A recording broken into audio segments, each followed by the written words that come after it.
সাদত ভাই লাইভ শুরু হয়ে গিয়েছে। আসসালামু আলাইকুম। আমরা একাডেমি 21 এর পক্ষ থেকে সবাইকে শুভেচ্ছা জানাচ্ছি। আজকে আমরা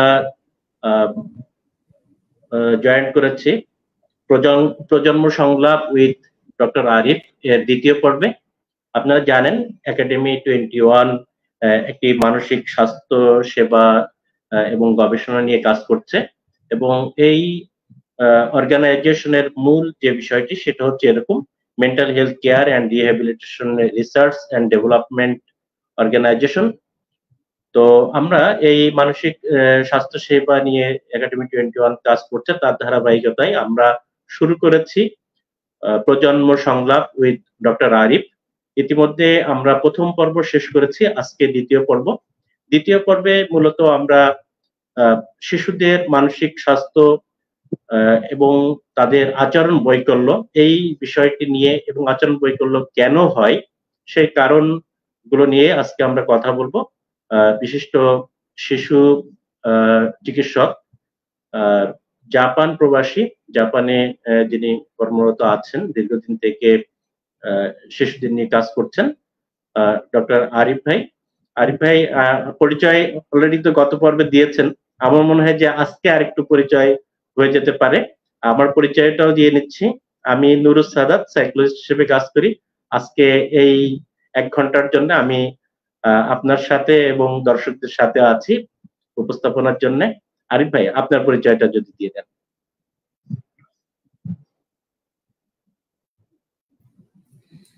ধন্যবাদ নুরুস সাদাত ভাই। আসসালামু আলাইকুম ওয়া রাহমাতুল্লাহ। আপনাকে ধন্যবাদ, সেই সাথে আপনার দর্শক শ্রোতা যারা আমাদের অনুষ্ঠানে সরাসরি যোগ দিয়েছেন তাদেরকে অসংখ্য ধন্যবাদ এবং স্বাগত জানাচ্ছি, এবং যারা পরবর্তীতে এই অনুষ্ঠানটি দেখবেন তাদেরকেও মুবারকবাদ জানাই। আসলে নুরুস সাদাত ভাই তো অলরেডি আমার পরিচয় দিয়েছেন। আমি সংক্ষেপে আমার পরিচয়টা আরো একবার দিই। আমার পুরো নাম তো মোহাম্মদ আরিফ। আমি বাংলাদেশে জন্মগ্রহণ করেছি। আমি একজন জাপানিজ চিকিৎসা বিজ্ঞানী। আমি পড়াশোনা করেছি রাজশাহী মেডিকেল কলেজ থেকে, MBBS, PhD করেছি জাপানের ওসাকা ইউনিভার্সিটি থেকে। আর আমি মেডিকেল কলেজের আতুল গড়বড়ে খ্যাত ইউকের রয়্যাল কলেজ অফ ফিজিশিয়ান, 3টা রয়্যাল কলেজ অফ ফিজিশিয়ান থেকেই আমি FRCP ডিগ্রি অর্জন করেছি। আর আমি এখন কর্মরত আছি জাপান একটি কোম্পানিতে। আমার ডাক্তারি জীবন 20 বছর হলো। 20 বছরের মধ্যে 15 বছরই আমি কাজ করছি শিশু জেনেটিক্স নিয়ে, স্পেশালি শিশুদের নিউরো ডেভেলপমেন্ট নিয়েই আমার কাজ। তো আমি খুবই আনন্দিত যে আমাদের প্রথম পর্বে ব্যাপক সাড়া ফেলেছে। দর্শক শ্রোতা অসংখ্য মানুষ আমাদের সাথে যোগাযোগ করেছেন, সাজেশন চেয়েছেন, পরামর্শ চেয়েছেন এবং বিভিন্ন প্রশ্ন করেছেন।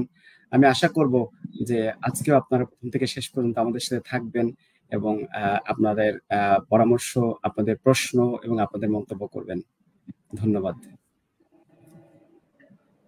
ধন্যবাদ আরিফ ভাই। আজকে আমরা যে বিষয়টি নিয়ে কথা বলবো, আগেই বলেছি যে শিশুদের আচরণ বৈকল্য নিয়ে আমরা কথা বলবো। কেন আচরণ বৈকল্য হয় সে বিষয়টিও আমরা দেখব। প্রথমেই আমরা যে ইস্যুটা নিয়ে আসতে চাই, বিষয়টি এরকম যে আমরা প্রায়ই বলি যে শিশুর বিকাশ, কিন্তু শিশুর বিকাশ যখন বলি তখন মা বাবা কিন্তু যে বিষয়গুলি নিয়ে কথা বলে সেগুলো মনে হয় যে বৃদ্ধি নিয়েই কথা বলছে। শিশুর যে একটা বৃদ্ধি, সে যে বেড়ে উঠছে, লম্বায় বড় হচ্ছে কিনা, স্বাস্থ্য ভালো হচ্ছে কিনা, সে কি খুব মোটা হয়ে যাচ্ছে না খুব পাতলা হয়ে যাচ্ছে, এই কথাগুলোই থাকে এবং এইগুলোই অনেক সময় আমরা বিকাশ হিসেবেও ব্যবহার করে থাকি। তো আপনি যদি আজকে আমাদের শিশুর বিকাশ এবং বৃদ্ধি, এই যে মাঝখানে যে একটা গ্যাপ আছে বা নাকি একই বিষয়, এই বিষয়টা যদি আমাদের দর্শক শ্রোতাদের জন্য আপনি একটু ক্লিয়ার করে দিতেন। ধন্যবাদ সাদত ভাই, আপনি খুবই বেসিক একটা প্রশ্ন করেছেন। আসলে এই কনফিউশনটা শুধুমাত্র যে সাধারণ বাবা মায়ের মধ্যে আছে তা না, এমনকি যারা শিশুদের বৃদ্ধি বিকাশ নিয়ে সচেতন, এমনকি শিক্ষিত সমাজ, যারা হাইলি এডুকেটেড তারাও এই বিষয়টা খুব একটা স্পষ্ট না আসলে বৃদ্ধি এবং বিকাশের মধ্যে পার্থক্যটা কোথায়। যদি আমরা ইংলিশে বলি তাহলে আমরা গ্রোথকে বলে থাকি হচ্ছে বৃদ্ধিকে বলে থাকি গ্রোথ, আর বিকাশকে বলে থাকি হচ্ছে ডেভেলপমেন্ট। যদি আমরা বৃদ্ধিতে থাকি তার মানে হচ্ছে গ্রোথে যদি আমরা থাকি তাহলে হচ্ছে একটা মানুষের যেই শরীরে যেই ট্রিলিয়ন সেল আছে, এই যে মানে লক্ষ লক্ষ কোটি কোটি সেল আমাদের শরীরে আছে, বিভিন্ন টাইপের সেল, এই সেলগুলার দুইভাবে বৃদ্ধি হয়। একটা হচ্ছে হাইপারট্রফি, মানে সাইজে বড় হয়। যেমন ধরেন একজন মানুষ যখন যারা বডি বিল্ডার থাকে এরা দেখবেন এক্সারসাইজ করে তাদের মাসেল অনেক বেশি ফুলে যায়।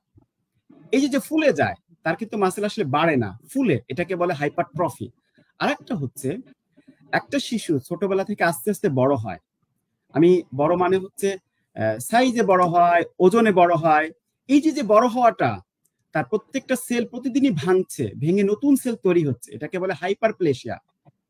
তাহলে হাইপারট্রফি আর হাইপারপ্লেশিয়া এই দুইটা প্রক্রিয়ার মাধ্যমে যে শারীরিক গঠন হয়, আস্তে আস্তে তার বডির লেন্থ বাড়ে এবং তার ওজন বাড়ে, মোট কথা বাহ্যিকভাবে দেখতে বড় হয়, এটাকে বলি আমরা গ্রোথ।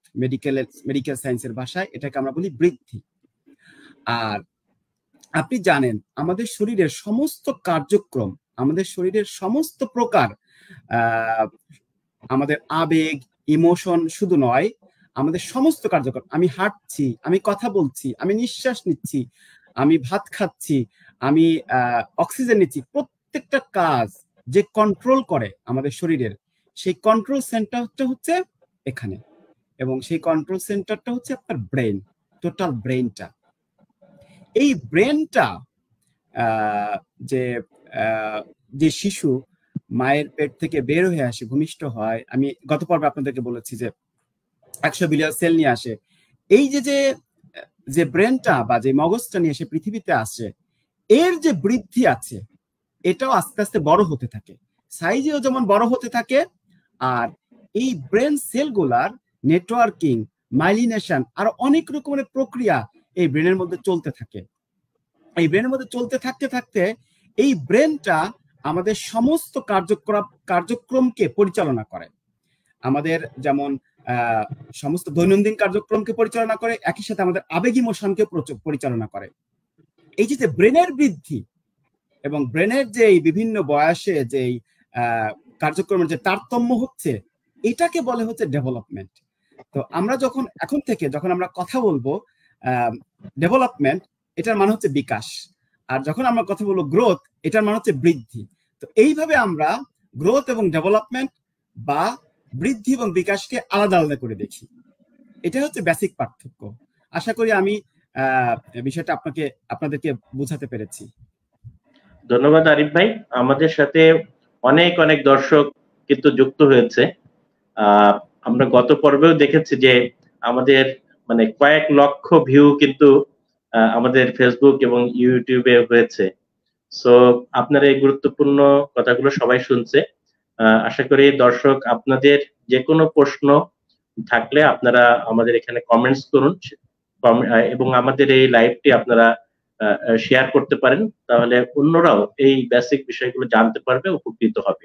আর ভাই আমরা আরেকটা জিনিস আমাদের চেম্বারে দেখি, যখন মা বাবারা তার বাচ্চাদেরকে নিয়ে আসে, প্রায়ই কমপ্লেন থাকে যে আমার বাচ্চা পড়তে চায় না, আমার বাচ্চা দুষ্টুমি করে, অন্যদের সাথে মারামারি করে। এই যে মানে আচরণগত বেশ কিছু ত্রুটি, তারা মনে করে যে এটা মনে হয় যে তার মনোবৈজ্ঞানিক সমস্যা বা সাইকোলজিক্যাল প্রবলেম বা আচরণগত প্রবলেম। আসলে বিষয়টা কি সত্যি সবসময় প্রবলেম, নাকি এই ধরনের আচরণগুলো অ্যাকসেপ্টেড, এবং কোন আচরণগুলোকে আমরা প্রবলেম বলবো, কোনগুলোকে আমরা অ্যাকসেপ্ট করব, মা বাবা কোনটা নিয়ে আসলে দুশ্চিন্তা করবে, এই বিষয়টা নিয়ে কিন্তু অনেক উদ্বিগ্ন থাকে যারা অভিভাবক আছেন তারা। তো আমার মনে হয় যদি আপনি আমাদেরকে এই জায়গাটা একটু পরিষ্কার করে দিতেন, তাহলে অভিভাবকরা উপকৃত হতেন। আচ্ছা, আপনি খুব সুন্দর একটা প্রশ্ন করেছেন। সেটা হচ্ছে শিশুদের আচরণ নিয়ে অনেক সময় বাবা মা অনেক রকমের বিভিন্নভাবে উদ্বিগ্ন থাকে। আসলে প্রত্যেকটা শিশু, প্রত্যেকটা সেটা সেই শিশুটা ছেলেই হোক অথবা মেয়েই হোক, প্রত্যেকটা শিশু কিন্তু এক একটা ইউনিক আইডেন্টিটি। যেমন প্রত্যেকটা মানুষের ব্যবহার কখনো একই রকম হবে না।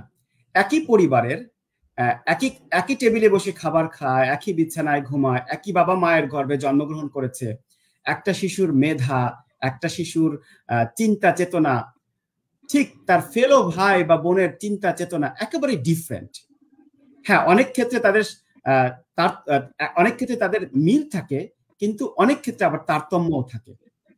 তো এটা একই সাথে আপনার যেই বাবা মার গর্ভে যে বাবা মা কাছ থেকে সে জন্মগ্রহণ করেছে, সেই বাবা মা এবং তার পরিবেশ, তারপরে জিনগত যেমন বিষয় আছে, পরিবেশগত বিষয় আছে, আবার প্রত্যেকটা মানুষের আইডেন্টিটি ডিফারেন্ট হওয়ার কারণে প্রত্যেকটা মানুষই আলাদা আলাদা রকম। যেমন আপনি যদি কম্পেয়ার করেন যে আমার বড় মেয়ের সাথে ছোট মেয়েকে যদি আপনি কম্পেয়ার করেন, দেখবেন আপনার বড় মেয়েটা হয়তো খুবই চুপচাপ, আবার আপনার ছোট মেয়েটা হয়তো অত্যন্ত চঞ্চল। তো আপনার প্রশ্নটা তো এরকম যে আসলে একটু তারতম্য হলেই আমরা উদ্বিগ্ন হয়ে যাব কিনা। আসলে যেহেতু প্রত্যেকটা বাচ্চা ইউনিক এবং প্রত্যেকটা বাচ্চারই ডিফারেন্ট রকমের আচরণ, এই জন্য আমরা একটু আলাদা করে দেখলেই, বা আমার বাড়ির ছেলে মেয়েরা পাশের বাড়ির ছেলে মেয়ে থেকে আলাদা, একটু ডিফারেন্ট, তার মানেই যে তারা অসুস্থ বা তাদের সমস্যা আছে, সেটা আসলে ভাবা ঠিক না। যেমন আমি আপনাকে একটা উদাহরণ দিই। যদি আপনি একটা ছেলে বাচ্চার কথা বলেন বা একটা মেয়ের বাচ্চার কথা বলেন, একটা প্রি স্কুলের বাচ্চা, একটা ছেলে বাচ্চা, তার সমস্ত 24 ঘন্টায় তার অ্যাটিটিউড থেকে এরকম যে সে কখন দ্রুত ঘরের দরজা দিয়ে বের হবে এবং তার বন্ধুদের সাথে খেলবে। এবং সে এই যে প্রি স্কুল চাইল্ডের যে আচরণ, সারাক্ষণই চাই খেলতে, তাকে আপনি যতই বলেন যে বাবা আসো 10 মিনিট অন্তত পড়তে বসো, বা আসো 10 মিনিট অন্তত একটা অঙ্ক করো, সে কোনোভাবেই আপনার কথা সে শুনছে না, বা কোনোভাবেই আপনার কথা সে মানছে না। আবার একই সাথে আপনার মেয়ে দেখবেন ও ছেলেটার মতো না, সে চায় সবসময় বাড়িতে থাকতে, সে চায় সবসময় তার বাড়ির পুতুল নিয়ে খেলতে, সে চায় সবসময় তার বইগুলোকে সুন্দর করে গুছিয়ে রাখতে। অন্যদিকে আপনার ছেলে, বললাম, শুধু বাইরে যাবে, বাইরে বন্ধুদের সাথে খেলবে, তার রুমে যদি আপনি যান, তার রুম দেখবেন আপনার সবকিছু এলোমেলো, তার বই একদিকে, তার খাতা একদিকে, তার ব্যাগ একদিকে। তো এইটা হচ্ছে আপনার একটা শিশুর সাথে, একটা ছেলের সাথে একটা মেয়ের পার্থক্য। আবার একটা শিশুর সাথে আর একটা শিশুর পার্থক্য। হ্যাঁ, কোনো কোনো ক্ষেত্রে সেই বৈকল্য যেটা আপনি বললেন, যদি খুবই সিগনিফিকেন্ট হয়, তাহলে ডেফিনেটলি আপনাকে খুঁজে বের করতে হবে যে তার আসলেই কোনো সমস্যা আছে কিনা, এবং সেটাকে আপনাকে আইডেন্টিফাই করতে হবে, এবং সেটার জন্য অ্যাপ্রোপ্রিয়েট চিকিৎসকের শরণাপন্ন হতে হবে। সেটা শিশু বিশেষজ্ঞ হোক বা শিশু মনোরোগ বিশেষজ্ঞ হোক, তাদের সাথে আপনাকে যোগাযোগ করতে হবে, এবং সেইভাবে আপনার বাচ্চাকে আপনার সেভাবে টেক কেয়ার করতে হবে। তো এখন এই যে বললাম বাচ্চাদের বৈকল্য, সেই বৈকল্য আবার দুই ধরনের আছে। কিছু কিছু বৈকল্য আছে যেটা হচ্ছে অ্যাগ্রেসিভ টাইপের বৈকল্য, যেমন খুবই ভায়োলেন্ট, অত্যন্ত সারাক্ষণই মেজাজ খারাপ করে থাকে, সারাক্ষণই কান্নাকাটি করে, অতিরিক্ত বিরক্ত করে, কখনো কখনো এমনকি আপনার ল এবং অর্ডার কেউ ফলো করে না। এই টাইপের এক টাইপের বাচ্চা, মনোবৈকল্য বাচ্চা আছে। আবার কিছু কিছু বাচ্চা আছে খুবই চুপচাপ, অসম্ভব রকম ভীতু। তো দুইটা ডিফারেন্ট টাইপের আপনার বৈকল্য আছে, আমরা দুইটা ডিফারেন্ট ভাবে আলোচনা করতে পারি। তো এখন যদি আপনি আমাকে স্পেসিফাই করতেন যে আপনি আসলে কোন বৈকল্যটা বেসিক্যালি মিন করছেন, অত্যন্ত রেগে যাওয়া, অত্যন্ত আমি যদি এখানে একটু বলি, সেটা হচ্ছে যে বাচ্চাদের কিন্তু এরকম অভিযোগ যেমন থাকে যে তারা তার বাচ্চারা খুব চঞ্চল, দুষ্টুমি করে, অ্যাগ্রেসিভ টাইপের যে বিষয়গুলো আছে। পাশাপাশি আরেক ধরনের বাচ্চারা আছে যারা খুব চুপচাপ শান্ত থাকে, কোনো অবস্থায় কোনো অভিভাবক মনে করে যে আমার বাচ্চাটা খুব ভালো, খুব শান্ত, খুব চুপচাপ, অন্যদের সাথে খেলে না, বাসায় থাকে। কেউ প্রথম কিন্তু এটাকে খুব ভালো চোখে দেখেও। কিন্তু একটা সময়ে যে কিন্তু বাবা-মা ফিল করে যে আমার বাচ্চাটা কেন অন্যের সাথে খেলছে না। এই ক্ষেত্রে কিন্তু আমার মনে হয় যে অ্যাগ্রেসিভ হলে যে মানে অ্যাগ্রেসিভ যে বিহেভিয়ার গুলো আছে এগুলো নিয়ে বাবা-মার কমপ্লেন থাকে এবং তারা এই ব্যাপারে সচেতন থাকে এবং সেক্ষেত্রে তারা চিন্তা করে যে কিভাবে সমাধান করা যায়। কিন্তু যারা চুপচাপ থাকে এইটা অনেক দেরিতে ধরা পড়ে। কারণ যদি চুপচাপ থাকে এটাই বাবা-মার কিন্তু অনেক সুবিধা আছে। যা বাচ্চা বাইরে যাচ্ছে না, সুতরাং অন্য বাচ্চার সাথে তার কি বলে মারামারি বা অন্য ধরনের ঝগড়াঝাটি হওয়ার সম্ভাবনাটা কম থাকে। সে শান্ত, চুপচাপ স্কুলে যায়, কারোর সাথে কথা বলে না বা কথা বললেও খুব কম। চুপচাপ যাচ্ছে, তার টিফিন অন্যরা খেয়ে ফেললো, এটা নিয়েও তার কোনো কমপ্লেন নাই। তো এই বাচ্চা নিয়ে কিন্তু অভিভাবক অনেক সময় খুব মানে ভালো থাকেন বা ভালো ফিল করেন। তো এই বিষয়টাও আসলে একটা ইস্যু। আমার মনে হয় যে দুটো ব্যাপারই আমরা আসলে জানতে চাই, দুটো ব্যাপারই আমাদের জানা দরকার। কতটুকু চুপচাপ থাকলে আমার বাচ্চাটা ভালো আছে, এটাও একটু আসলে বুঝে নেওয়া দরকার। আচ্ছা, তাহলে আমরা চুপচাপ বাচ্চা নিয়ে আগে কথা বলি, তাই তো? জি, জি, আপনি যে কোনো দিক দিয়ে শুরু করতে পারেন। চুপচাপ বাচ্চাদের নিয়েও আগে কথা বলতে পারেন। আচ্ছা, আপনি যেটা বললেন যে আপনার কিছু বাচ্চা আছে অত্যন্ত চুপচাপ থাকে। আমরা এটাকে সাধারণত বিষণ্ণতার রোগ বলে থাকি আর কি। ইংরেজিতে যেটাকে বলে হচ্ছে ডিপ্রেশন। ডিপ্রেশন যে শুধুমাত্র বড়দের থাকে তা না, কিন্তু আমরা সাধারণত ধরে থাকি যে সাধারণত বড়রাই, যারা প্রাপ্তবয়স্ক, যারা দুনিয়া সম্পর্কে জ্ঞাত, তারাই হয়তো এই বিষণ্ণতার রোগে ভুগে। কিন্তু আসলে অনেক সময় শিশুরা এই বিষণ্ণ রোগে ভুগে। এই বিষণ্ণতা কি বলে আমাদের কাছে প্রাথমিকভাবে, যেটা সাদত ভাই বললেন, খুবই গুরুত্বপূর্ণ কথা বলেছেন আপনি, যে অনেক সময় বাবা মা লক্ষ্যই করে না। বাবা মনে করে আমার বাচ্চাটা খুবই শান্ত, খুবই কি বলে আমাদের কথা শুনে, এবং সে সবসময় চুপচাপ থাকে, কারোর সাথে মারামারি করে না। কিন্তু এই বিষণ্ণতা যখন খুবই সিগনিফিকেন্ট হবে, তখন অবশ্যই আমাদেরকে এটা সিরিয়াসলি নিতে হবে। যেমন এই বিষণ্ণতাটা আপনারা কেমন করে বুঝবেন? বিষণ্ণতাটা বিভিন্ন বয়সে বিভিন্ন রকম থাকে। যেমন যেই শিশুটা প্রি স্কুল চাইল্ড, মানে এখনো স্কুলে যায়নি, বয়স হয়তো 5 বছর বা 6 বছরের কম, তার মানে 3 থেকে 6 বছর, এই বয়সের মধ্যে দেখবেন কিছু বাচ্চা থাকে, যে বাচ্চাগুলা খেলাধুলায় কোনো আগ্রহ থাকে না, নিজের ভাই বোনের সাথেও খেলতে চায় না, বাইরের বন্ধুদের সাথেও খেলতে চায় না, সারাক্ষণ একটু চিড়চিড়ে ভাব থাকে, একটু খিটখিটে স্বভাবের থাকে, এবং দেখা যায় সবসময় একটা দুঃখ ভাব করে থাকে, এবং খাওয়া দাওয়া এবং ঘুম, এই প্যাটার্নটাই তাদের আলাদা রকম থাকে। কখনো দেখা যায় যে অতিরিক্ত ঘুমায়, আবার কখনো দেখা যায় যে কোনোভাবেই তাকে ঘুম পাড়ানো যাচ্ছে না। কখনো দেখা যায় সে খুবই বেশি খাচ্ছে, আবার কখনো দেখা যায় তাকে আপনি কোনোভাবেই খাওয়াতে পারছেন না। তার যে পছন্দের খাবার, সেই পছন্দের খাবার তৈরি করার পরেও আপনি তাকে খাওয়াতে পারছেন না।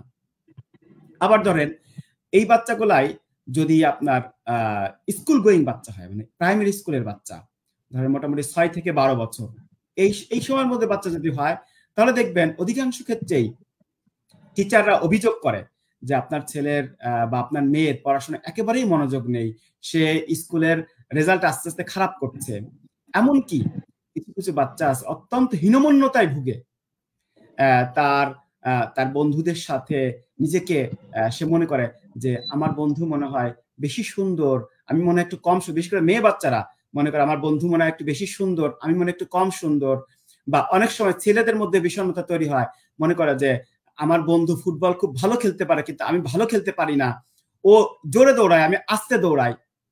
আবার কখনো দেখা যায় এই শিশুরা, বিশেষ করে আপনার 11-12 বছরের বাচ্চারা, অনেক সময় আত্মহত্যার মতো চিন্তাও তাদের মাথার মধ্যে ঘুরঘুর করে, এবং তারা অনেক সময় ভাবতে থাকে যে না, আমি মনে হয় এই সমাজের খুব একটা যোগ্য না, আমি মনে হয় এখানকার আমি যে মনে হয় এটার জন্য ফিট না। এইটা সব থেকে বেশি প্রমিনেন্ট হচ্ছে যখন বাচ্চা কিশোর অবস্থায় যায়, কিশোর বয়সে, তার মধ্যে 12 থেকে 18 বছর। যদিও আমরা কিশোর অবস্থায় 21 বছর পর্যন্ত ধরে থাকি, তো এই কিশোর অবস্থায় এই ডিপ্রেশনটা সব থেকে বেশি চোখে পড়ে। যেমন সে অতিরিক্ত নিজেকে দোষারোপ করে, সে মনে করে যে আমার মনে হয় দুনিয়াতে আসাটাই ভুল হয়েছে, আমি তো পড়াশোনায় খুবই খারাপ, আমি তো কোনোভাবেই ফার্স্ট হতে পারছি না, অথবা আমি তো কোনোভাবেই কি বলে বাবা মার সব থেকে প্রিয় সন্তান হতে পারছি না। কখনো কখনো দেখা যায় যে তার এই যে খাবার দাবার তারতম্যের কারণে প্রচন্ড রকম ওয়েট গেইন করে ফেলে। আবার কখনো কখনো দেখা যায় যে তার খাওয়া দাওয়া অনীহার কারণে খুবই ওজন কমে যায় খুবই সাডেনলি।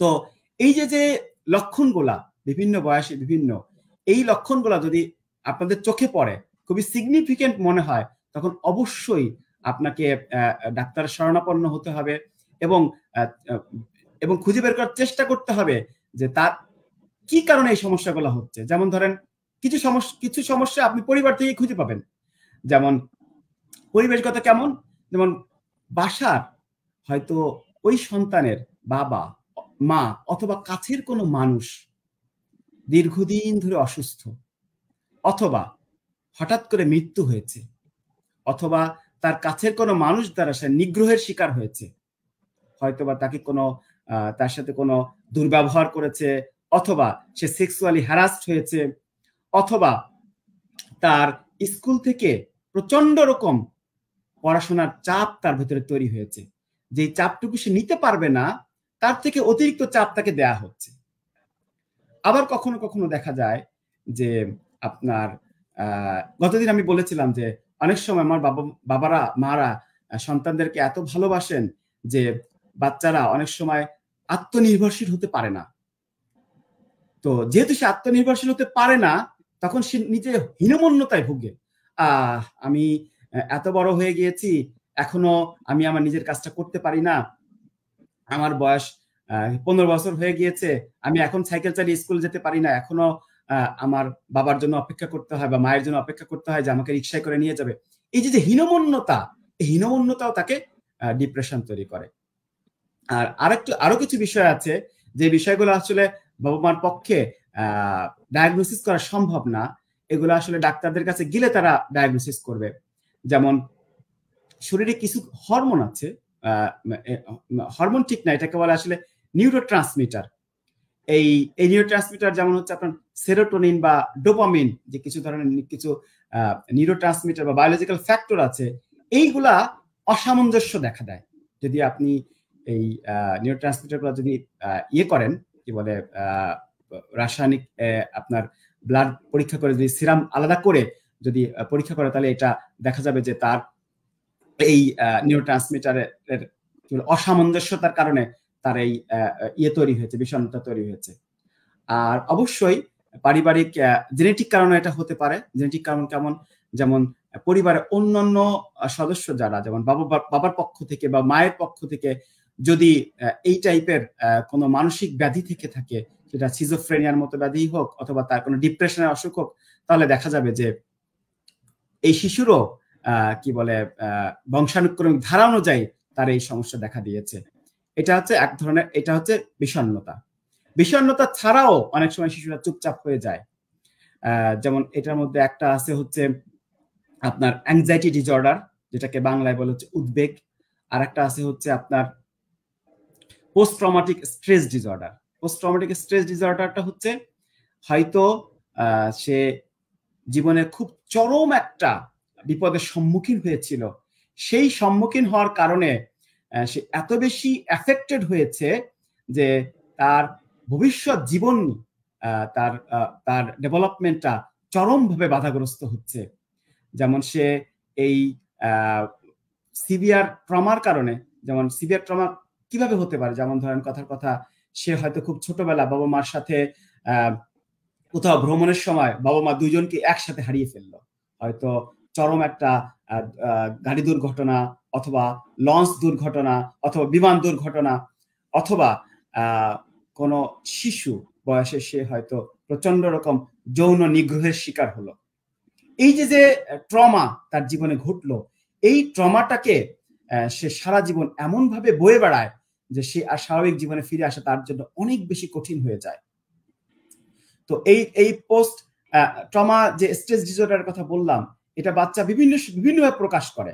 যেমন ধরেন যদি ছোট বয়স হয়, মানে 5 বছর বা 6 বছরের নিচে যদি হয়, তাহলে দেখা যায় যে বাচ্চা বিছানায় পেশাব করে ফেলতে পারে। কখনো দেখা যায় যে হঠাৎ করে বাচ্চা কথা বলতো আগে, এই পোস্ট ট্রমাটিক স্ট্রেস ডিসঅর্ডারের কারণে সে কথা বলাই ভুলে গিয়েছে, আর কথা বলছে না। আবার দেখা গেল যে সে ঘুমের মধ্যে বারবার দুঃস্বপ্ন দেখে তার ঘুম ভেঙে যাচ্ছে, সে রাতে ঘুমের মধ্যে হঠাৎ করে কান্নাকাটি করে উঠছে, কারণ সে ওই দুঃস্বপ্নটা তার যেই ট্রমাটিক ঘটনাটা তার জীবনে ঘটেছিল সেটা সে বারবার স্বপ্নের মধ্যে দেখছে। আবার কখনো কখনো হয় ফ্ল্যাশব্যাক। ফ্ল্যাশব্যাক এরকম, ফ্ল্যাশব্যাক মানে হচ্ছে ধরেন যেই বাচ্চাটা দেখেছে যে তার বাবা বা তার মা অথবা তার কাছের মানুষ যে বড় একটা রোড ট্রাফিক অ্যাক্সিডেন্টে মারা গিয়েছে, হঠাৎ করে সে একটা গাড়ি দেখলো, তার সামনে এসে হঠাৎ করে দাঁড়ালো, সে তখন মনে করে যে হয়তোবা এই দুর্ঘটনাটা আবার ঘটবে। এটা হচ্ছে এক ধরনের ফ্ল্যাশব্যাক। তো ট্রমাটা সে বারবার ফিরে আসে। তো এটার কারণ তো বললামই। তো এখন আমরা যদি, আমার মনে হয় যে যথেষ্ট ক্লিয়ার হয়েছে যে আপনি যে মেসেজটা দিয়েছেন যে শিশুরাও আসলে ডিপ্রেশনে ভুগতে পারে এবং তাদের ডিপ্রেশনে ভোগার যে কারণগুলো থাকে, তার বিভিন্ন ধরনের মানসিক চাপ, তার ক্যাপাসিটির চাইতে তার উপর বেশি চাপ থাকা, যেমন লেখাপড়ার ক্ষেত্রেও হতে পারে, বিভিন্ন ধরনের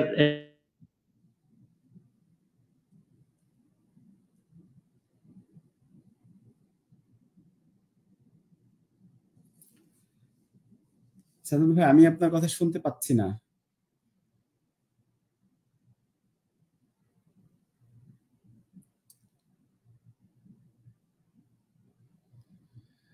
আপনি মনে হয় ডিসকানেক্ট হয়ে গিয়েছেন, আমি আপনার কথা শুনতে পাচ্ছি না।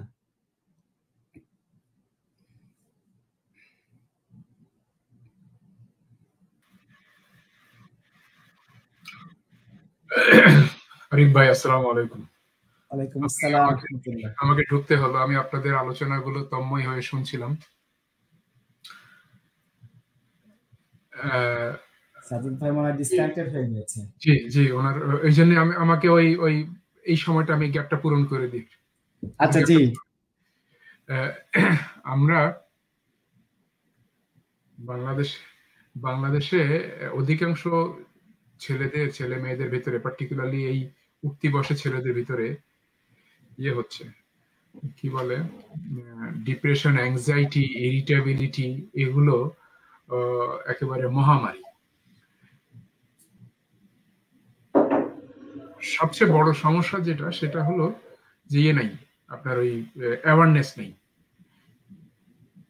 গার্জিয়ানদের অ্যাওয়ারনেস নাই, প্যারেন্টসদের অ্যাওয়ারনেস নাই, এবং বাচ্চাদের এই যে বিহেভিয়ার, এই পিটিএসডি আপনি যেটা বলেছেন, স্ট্রেস, অ্যাংজাইটি, লোনলিনেস, কিংবা এর কারণে যে বিহেভিয়ার চেঞ্জ গুলো, এগুলোকে আমরা তাদেরকে লেবেল করছি দুষ্টু হয়ে গেছে, উচ্ছৃঙ্খল হয়ে গেছে। ফলে এটা ওদেরকে আরো বেশি মানসিকভাবে, সামাজিকভাবে আরো বেশি স্টিগমাটাইজ করে ফেলতেছে। এই বিষয়টা অ্যাড্রেস করা দরকার সামাজিকভাবে। সাদত ভাই আপনি এসছেন, আমি আপনাদের দুজনের কাছে প্রশ্নটা রাখলাম।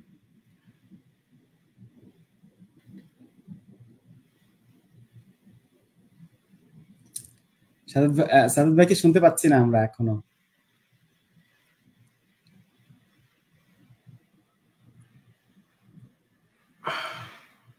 আপনি বিষয়টাকে কিভাবে আমি তাহলে কি বলে সংক্ষেপে একটু বলি।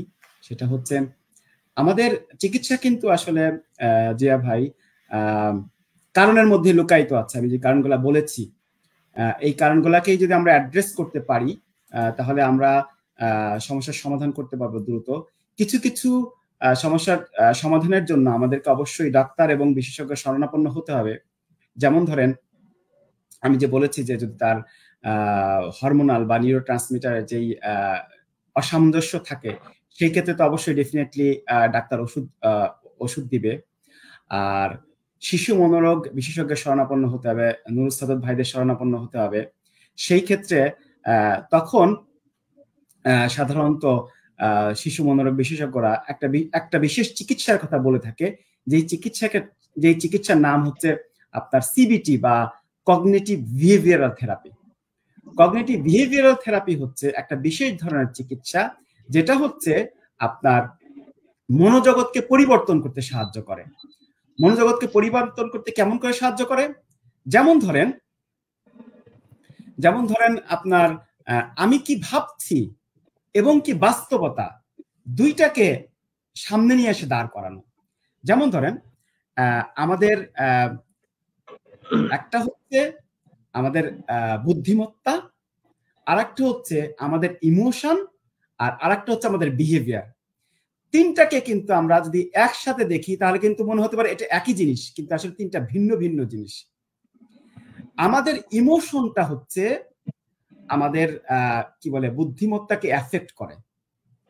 আবার আমাদের বুদ্ধিমত্তাটা থাকে হচ্ছে ব্রেনের মধ্যে। আপনার এই কগনিশনটা হচ্ছে আমাদের আচরণে রূপ দেয়। যেমন কথার কথা, জিয়া ভাই আমাকে এমন একটা খারাপ কথা বললেন যে আমার মনটা প্রচন্ড রকম খারাপ হলো। এমন একটা নেগেটিভ কথা আপনি আমাকে বললেন, আমার মনটা প্রচন্ড রকম খারাপ হলো। তখন আমি কি করব? আমার অনুভূতিটা আমি কি করব? প্রকাশ করব। আমার হয়তো মুখটা খুবই কালো হয়ে যাবে, আমি কি বলে খুবই দুঃখিত হব, খুবই ব্যথিত হব। এবং এটা যেমন হতে পারে, আবার হচ্ছে আমি প্রচন্ড রকম রাগান্বিত হয়ে যেতে পারি। এই যে আমার অনুভূতিটা, এই অনুভূতিটা তখন আমার ইন্টেলেকচুয়ালকে, আমার কগনিশনকে এফেক্ট করে। তখন কি করে আমার ব্রেন হচ্ছে এইটার এই কগনিশনটা তখন বিহেভিয়ারের রূপ নেয়, বিহেভিয়ার আচরণের রূপ নেয়। কেমন? সেটা হচ্ছে আমি যদি আমার যে কগনিশন, আমার এই কগনিশন যদি আমাকে বলে যে তুমি এটার প্রতিক্রিয়াটা এমন ভাবে দেখাও যে সেটা হতে পারে আমি প্রচন্ড রকম কাম হয়ে যেতে পারি, আমি প্রচন্ড রকম কি বলে কান্নাকাটি করতে পারি। আবার এমন হতে পারে যে আমি প্রচন্ড রকম অ্যাগ্রেসিভ হয়ে যেতে পারি, আমি হয়তো একটা লাঠি নিয়ে আপনার সাথে যুদ্ধ করতে লেগে যেতে পারি। তো এখন এই যে আপনার কি বলে ইমোশন, কগনিশন এবং আচরণ, এই যে তিনটা সমন্বয়, এই তিনটা জিনিসের সমন্বয় করে হচ্ছে আপনার কগনিটিভ বিহেভিয়ারাল থেরাপি দেওয়া হয়। যেমন শিশুদের ক্ষেত্রে যদি আমি বলি, যেমন একটা শিশু সে যখন বিষণ্ণতায় ভোগে তখন সে মনে করে যে আমি মনে হয় দেখতে খুব একটা সুন্দর না, আমি মনে হয় আমার দৌড়ানোর স্পিড মনে হয় খুব একটা ভালো না, সেজন্য আমার বন্ধুরা মনে হয় আমার সাথে খেলে না। এইটা হচ্ছে সে চিন্তা করছে। তখন তাকে এই কগনিশন বিহেভিয়ারাল থেরাপির মেন আইডিওলজিটা হচ্ছে তাকে ওই পরিস্থিতির মুখোমুখি করতে হবে। সে যার সম্পর্কে ভাবছে যে হয়তোবা আমার বন্ধুরা আমার সাথে খেলতে চায় না, কারণ হচ্ছে যে আমি বাংলাদেশি বা আমি জাপানিজ না, আমি আমার কি বলে পরিবেশের কথা বলছি। যেমন এখানে যারা বাংলাদেশ থেকে আসছে, যারা ইউরোপ আমেরিকা থেকে আসছে, অথবা যারা স্থানীয় জাপানিজ, তাদের মধ্যে এই কমপ্লিকেশন গুলো তৈরি হয়। তারা হয়তো ভাবে যে আমি যেহেতু বাংলাদেশ থেকে আসছি, আমি যেহেতু জাপানিজ না, এই জন্য আমার সাথে খেলছে না। কিন্তু যখন তাকে এই পরিস্থিতির মুখোমুখি করা হবে তখন সে আসলে জানতে পারবে যে না, আসলে এটা সমস্যা না। সমস্যা হচ্ছে যে তাদের আগে থেকেই যে বন্ধু সার্কেল ছিল, তারা ওই বন্ধুদের সাথে খেলতেই স্বাচ্ছন্দ্য বোধ করে। নতুন করে বন্ধুত্ব স্থাপন করতে তারা এই কাজটাকে একটু ট্রাবলসাম মনে করছে। এটা জাস্ট একটা উদাহরণ দিলাম। অনুরূপ ভাবে সে হয়তো মনে করছে যে আমার বড় বোন পড়ালেখায় ভালো, এই জন্য আমার বাবা মা আমার বড় বোনকে বেশি আদর করে, আমি মনে হয় একটু দুষ্টু বা আমি একটু পড়াশোনা কম করি, এই জন্য মনে হয় আমাকে কম আদর করে। কিন্তু আসলে বাস্তবতা হচ্ছে যে বাবা মা আসলে ওইটাকে নিয়ে কখনো চিন্তাই করে না। তখন ট্রিটমেন্টটা হচ্ছে এই শিশুকে বাবা মায়ের মুখোমুখি করতে হবে এবং তাকে বোঝাতে হবে যে আসলে এরকম কোনো ঘটনা আসলে ঘটেনি, এরকম কোনো ব্যাকগ্রাউন্ড আসলে নাই। যেই মুহূর্তে সে এই ডিপ্রেশনটা তার তৈরি হয়েছে, ওই মুহূর্তে হয়তো বাবা অথবা মা তার নিজের কাজে হয়তো ব্যস্ত ছিল, যার কারণে তার কথায় কনসেন্ট্রেট করতে পারেনি, অথবা সে যে জিনিসটা চেয়েছে ওই জিনিসটা দেওয়ার মতো সামর্থ্য হয়তো বাবা মার ওই সময় ছিল না, এই জন্য সেটাকে তাকে প্রোভাইড করতে পারেনি। এই যে বাস্তবতার মুখোমুখি করা, মানে তার চিন্তা এবং বাস্তবতা দুইটাকে যখন একসাথে মুখোমুখি করা হবে, মুখোমুখি করে তাকে বোঝানো হবে যে আসলে এই কারণে আসলে তার এই যে ডিপ্রেশনের কারণটাকে যখন সে আপনি রিলিভ করতে পারবেন, তখনই আসলে তাকে মনে হয় এটা খুব স্পষ্ট আপনি বুঝিয়ে দিয়েছেন যে একজন বাচ্চার ডিপ্রেশনের ক্ষেত্রে যদি কাউন্সিলিং এ নেওয়া হয় তখন তাকে আসলে বাস্তবতা এবং চিন্তার যে জায়গাটা আছে সেটা ক্লিয়ার করে দিলে সে তার ডিপ্রেশন থেকে বের হয়ে আসবে। আমরা খুব চমৎকার একটা প্রশ্ন পেয়েছি দর্শকের কাছ থেকে, এজন্য আমরা সেই প্রশ্নটা আগে নিতে চাই। শান্তা মজুমদার আমাদেরকে একটা প্রশ্ন করেছেন, আপনার কাছে প্রশ্নটা রাখছি। স্যার, আমার বাচ্চার বয়স 8 বছর, ক্লাস 2 এ পড়ে, কিন্তু স্কুলে আমাকে ছাড়া বসতে চায় না। ফ্যামিলিতে খুব চাপ দেয় স্কুলে বসার জন্য, কিন্তু বাচ্চা কিন্ডারগার্টেনে পড়তে চায়, কারণ সেখানে অল্প বাচ্চা এবং 2 বছরের পরিচিত জায়গা।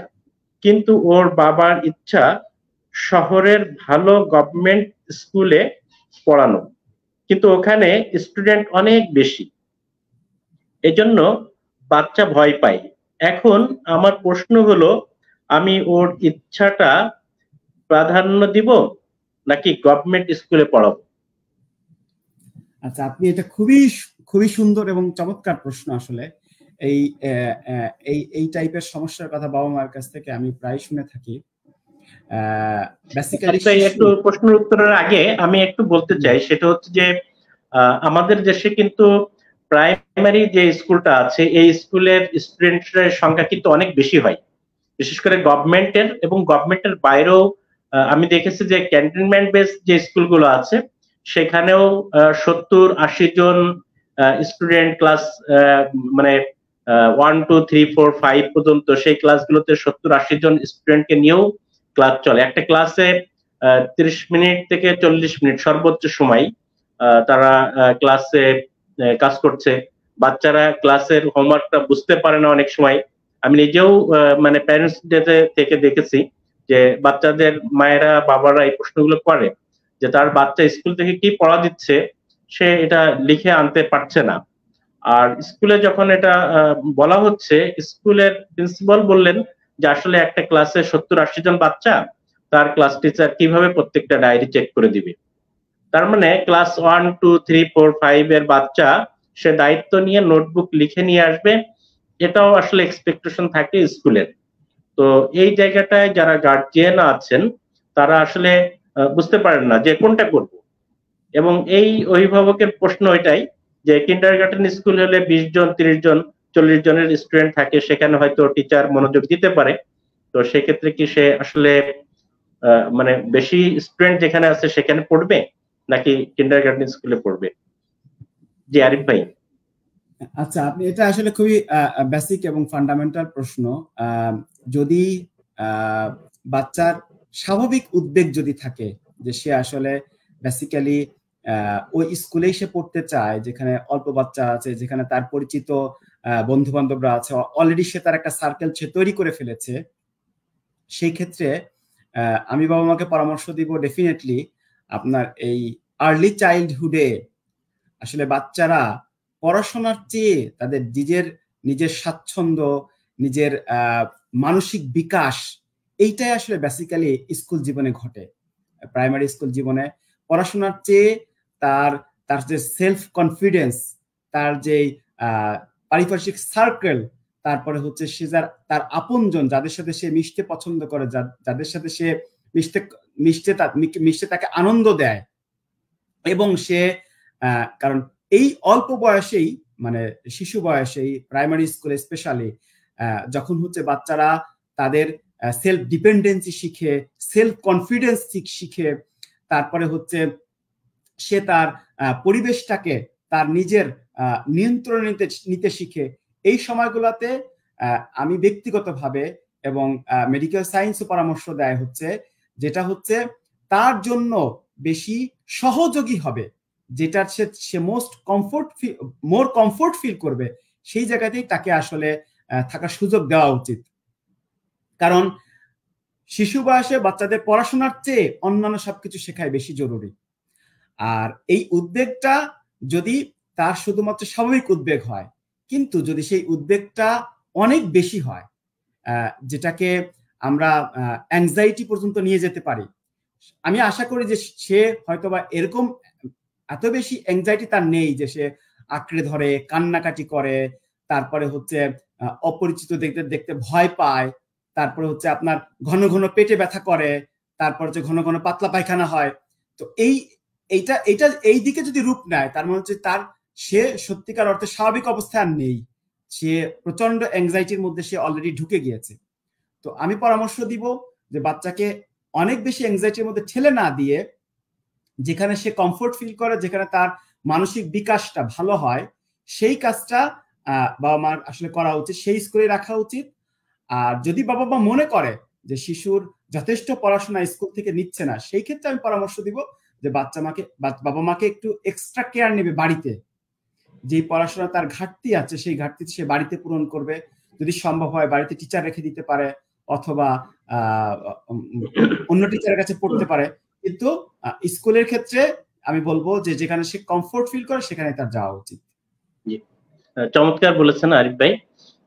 আসলে বাচ্চার পড়াশোনার ক্ষেত্রে যেমন আমরা স্কুলের পরিবেশটা নিশ্চিত করব, পাশাপাশি অভিভাবক যিনি আছেন তিনিও সচেতন থাকবেন, তাকে কিভাবে সহযোগিতা করা যায় সেই বিষয়টাও দেখবেন। একাডেমি 21 এর আজকের যে প্রোগ্রাম আপনারা দেখছেন, প্রজন্ম সংলাপ উইথ ডক্টর আরিফ, আমাদের সাথে আছেন বিশ্ব বরেণ্য শিশু বিজ্ঞানী, শিশু স্বাস্থ্য চিকিৎসক ডক্টর আরিফ ভাই। তো আরিফ ভাই আপনাদের প্রশ্নের উত্তর দিচ্ছেন, পাশাপাশি আলোচনা করছেন। আমরা অলরেডি যেটা পেয়েছি যে শান্ত বাচ্চারা যারা থাকে, চুপচাপ থাকে, তাদের ডিপ্রেশন হতে পারে। ডিপ্রেশনে কোন সিমটম গুলো দেখে আমরা মনে করতে পারি।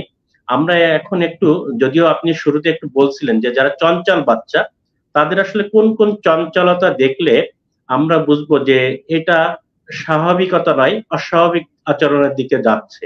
একদম স্পেসিফিক যদি অল্প সময়ের ভিতরে আপনি বলেন যে স্পেসিফিক কোন আচরণগুলো দেখলে আমরা বলবো যে আমাদের বাচ্চারা অস্বাভাবিক আচরণের দিকে যাচ্ছে বা সমস্যার দিকে যাচ্ছে। আচ্ছা, আমি বর্তমান প্রেক্ষাপটকে সামনে রেখে বলি তাহলে আসলে বেশি সুবিধা হবে। বিশেষ করে আমরা গত কয়েক বছর যাবত আমরা বিভিন্ন সময় বিভিন্ন গণমাধ্যমে এবং বিভিন্ন সংবাদপত্রে আমরা যে খবরগুলো, আতঙ্কজনক খবরগুলো আমাদেরকে খুবই মর্মাহত করেছে, যেমন কিশোর গ্যাং, তারপরে হচ্ছে ইদানিংকালে শিশুদের মধ্যে প্রচন্ড রকম অপরাধ প্রবণতাটা বেড়ে যাচ্ছে, তারপরে হচ্ছে শিশুরা কেবলমাত্র যে তারা কি বলে আপনার নিগ্রহের শিকার হচ্ছে তাই না, শিশু কিশোররা ইদানিংকালে অনেক বেশি অপরাধ বোধের সাথে জড়িত হয়ে যাচ্ছে। এই যে কি বলে আপনার সামাজিক প্রেক্ষাপট যে আসলে উল্টা দিকে চলে যাচ্ছে এবং সামাজিক প্রেক্ষাপট যে আস্তে আস্তে শিশুদের এবং কিশোরদের যে চরম অবনতি ঘটছে, এই বিষয়টা সামনেই আমি আসলে আপনাকে বলতে চাই যে দুই ধরনের ডিসঅর্ডার আছে।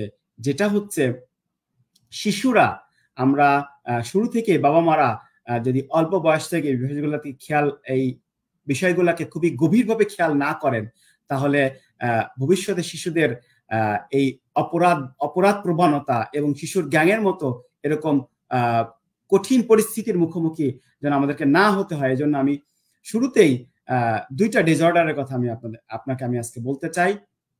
প্রথমত হচ্ছে, যদি আমি অল্প ধরি, শিশু গ্যাংয়ের মতো এত বেশি অপরাধী না, কিন্তু কিছু আছে অনেক সময় আমাদের বাচ্চাদের মধ্যেও, যারা সচেতন বাবা মা আছে তাদের বাচ্চাদের মধ্যেও এই প্রবণতাটা দেখা যায় পারিবারিক বিভিন্ন পারিপার্শ্বিক অবস্থার কারণে। সেটাকে আমরা বলি হচ্ছে অপোজিশন ডেফিয়েন্ট ডিসঅর্ডার। বাংলায় যদি আমরা বলি, এটাকে বলি হচ্ছে বিদ্রোহী আচরণ। কোনোভাবেই পরিবারের বাবা মায়ের পরিবারের কথা না শোনা, এবং এইটা ইদানিংকাল অনেক বাবা মাই এই কমপ্লেইনটা নিয়ে আসে। অনেকে মনে করে আচ্ছা শিশু মানুষ, সে আসলে এটা করছে, ঠিক হয়ে যাবে, কিন্তু এটা আস্তে আস্তে কি বল অসুখের পর্যায়ে পর্যন্ত চলে যেতে পারে। যেমন ধরেন, যখন শৈশবকালে থাকে, অনেক ছোট, সে এখন পর্যন্ত স্কুলে যায়নি, প্রি স্কুল, তার মানে হচ্ছে আপনার 3 থেকে 6 বছর বয়সের এই সময়ে যদি বাচ্চারা দেখেন যে বাচ্চারা ঘন ঘন মেজাজ খারাপ করে, খুবই দ্রুত রেগে যায়, কারণে অকারণে বাবা মার সাথে অথবা বড় ভাই বোনের সাথে তর্ক বিতর্ক করে। আপনি তাকে একটা নিয়ম শিখিয়ে দিচ্ছেন, সে নিয়মটা পালন করছে না, যখন আপনি তাকে বারবার রিমাইন্ড দিচ্ছেন তখন সে আপনার সাথে তর্ক করছে, ঝগড়া করছে। আবার যখন শিশুরা কি বলে আপনার 6 থেকে 12 বছর, মধ্য শৈশব, সেই সময় দেখবেন কিছু কিছু শিশু আছে কোনো কারণ ছাড়াই অন্য আরেকজন শিশুকে বিরক্ত করছে, বা তার পরিবারের সদস্যরা কাজ করছে, খুবই গুরুত্বপূর্ণ কোনো একটা বিষয় নিয়ে ব্যস্ত আছে, তাকে সে কোনো কারণ ছাড়াই সে বিরক্ত করছে। এবং বিরক্ত তো লিমিট আছে, মানে একেবারে লিমিটের বাইরে যেটা স্বাভাবিকভাবে বিরক্ত থাকে না, সেটা অপরাধের মধ্যে চলে যায়। আবার ধরেন কখনো কখনো যারা একটু বড় হয়, কিশোর অবস্থায় চলে যায়, দেখা যায় যে সে প্রথমত আগে বিরোধিতা করত, এখন বিরোধিতা তো আছেই, সেই সাথে প্রতিশোধমূলক হয়ে যাচ্ছে। বাবা যখন বা মা যখন একটা কথা বলছে, তখন বাবার কথা তো শুনছেই না, বরং যদি কোনো কারণে বাবা একটু কি বলে তার গলার স্বর উঁচু হয়ে যাচ্ছে, বা তাকে একটু ধমক দিচ্ছে, বা কোনো কারণে তাকে খুবই শক্তভাবে নিষেধ করছে, তখন সে কোনো কোনো ক্ষেত্রে এত বেশি প্রতিশোধ পরায়ণ হয়ে যাচ্ছে যে পরিবার বড় রকম কোনো ক্ষতি করে ফেলছে, হয়তোবা সে লাঠি দিয়ে তার বাড়ির টিভিটা ভেঙে ফেললো। তো এই যে মানে পরিস্থিতি, এটাকে আমরা বলি হচ্ছে অপোজিশন ডেফিয়েন্ট ডিসঅর্ডার। এটার কারণ যদি আপনি আমাকে জিজ্ঞাসা করেন, সাধারণত এটা 4টা মেইন কারণে হতে পারে। 4টা কারণে। একটা হচ্ছে আপনার জিনগত সমস্যা, যে পরিবারে কারো যদি অতিরিক্ত মেজাজের ব্যাধি থাকে, যেমন বাবা যদি প্রচন্ড রকম রাগী হয়, অথবা মা যদি প্রচন্ড রকম রাগী হয়, অথবা পরিবারের খুবই কাছাকাছি রিলেটেড কারো যদি প্রচন্ড রকম জেদি হয়, রাগী হয়, আবার পরিবারের সদস্যদের মধ্যে কারো যদি ADHD থাকে, অথবা অন্য কোন আচরণগত ত্রুটি থাকে, এটা হচ্ছে জেনেটিক কারণ। আর আরেকটা হচ্ছে পরিবেশগত কারণ, সারাউন্ডিংস, যেমন অসুস্থ পারিবারিক জীবন, টক্সিক জীবন, বাবা মা সারাক্ষণ ঝগড়া করে, তারপরে হচ্ছে বাবা মার মধ্যে মিল মহব্বত নেই, ভাইয়ে ভাইয়ে মারামারি করে, ভাইয়ে ভাইয়ে যুদ্ধ করে, তারপরে হচ্ছে অতিরিক্ত শাসন করে, খুবই ছোটখাটো ব্যাপারে অনেক বড় রকমের শাস্তি দেয়। এটা গেল হচ্ছে আপনার পরিবেশগত সমস্যা। কিছু কিছু সামাজিক সমস্যা কিরকম? সামাজিক সমস্যা হচ্ছে যে স্কুলের একই বয়সী সমসাময়িক বাচ্চাদের মধ্যে খারাপ সঙ্গে মিশে, বা বন্ধুরা প্রচন্ড রকম দুর্ব্যবহার করে কোনো কারণে, অথবা কোনো কারণ ছাড়াই। আবার কোনো কোনো ক্ষেত্রে দেখা যায় যে প্রচন্ড রকম অর্থনৈতিক সমস্যা, হয়তো পরিবারের সচ্ছলতা ছিল, সে হয়তো প্রতিদিন রিকশায় চড়তো, এখন হঠাৎ করে এত বেশি পারিবারিক দৈন্যতা দেখা দিল যে 3 বেলা হয়তো খেতেও পারছে না। তখন তার এই যে একটা জীবনে সে অভ্যস্ত ছিল, সেই জীবনটাকে হঠাৎ করে যে সে পরিবর্তিত হয়ে গেল তার জীবনিক ব্যবস্থা, এতে সে কি বলে আপনার এই অপোজিশনাল ডেফিয়েন্ট ডিসঅর্ডার তার মধ্যে দেখা দিতে পারে। আর আরো একটা যে আছে, যেটা হচ্ছে এইটার থেকেও মারাত্মক, খুবই সিভিয়ার, যেটা হচ্ছে আমরা বর্তমান সময় যেটা দেখে থাকি, কিশোর গ্যাং, কিশোররা সংঘবদ্ধভাবে অনেক বড় বড় অপরাধ সংগঠন করছে, কোনো কোনো ক্ষেত্রে তারা চুরি করছে, মানুষ খুন করছে, কোনো কোনো ক্ষেত্রে ধর্ষণ করছে, এবং কোনো কোনো ক্ষেত্রে তার থেকে বড় বড় অপরাধ করছে। এই যে ত্রুটি, এই যে ডিসঅর্ডার, এটাকে আমরা বলি কন্ডাক্ট ডিসঅর্ডার, বা হচ্ছে মোরাল আচরণগত ব্যাধি। মানে আপনি বলতে পারেন এটা হচ্ছে নৈতিক অধঃস্খলন বা নৈতিক অধপতন। এই নৈতিক অধপতনটা বিভিন্ন বয়সে বিভিন্ন রকম হতে পারে। যেমন ধরেন খুব ছোট বয়সে, যখন এখন স্কুলে যায়নি, সেই সময় কেমন করবে? সেই সময় তার আচরণগুলা এরকম, মানে ঋণাত্মক আচরণ সে করবে। সে দেখা যাবে যে ছোট্ট একটা মুরগির বাচ্চা, যেটাকে সে গলা টিপে মেরে ফেলছে, অস্বাভাবিক আচরণ। একটা গাছ বেড়ে উঠছে, সে কোনো কারণ ছাড়াই তার কাণ্ডটা ভেঙে দিচ্ছে। টেবিলের উপর একটা গ্লাস আছে, কোনো কারণ ছাড়া সে ভেঙে ফেলছে।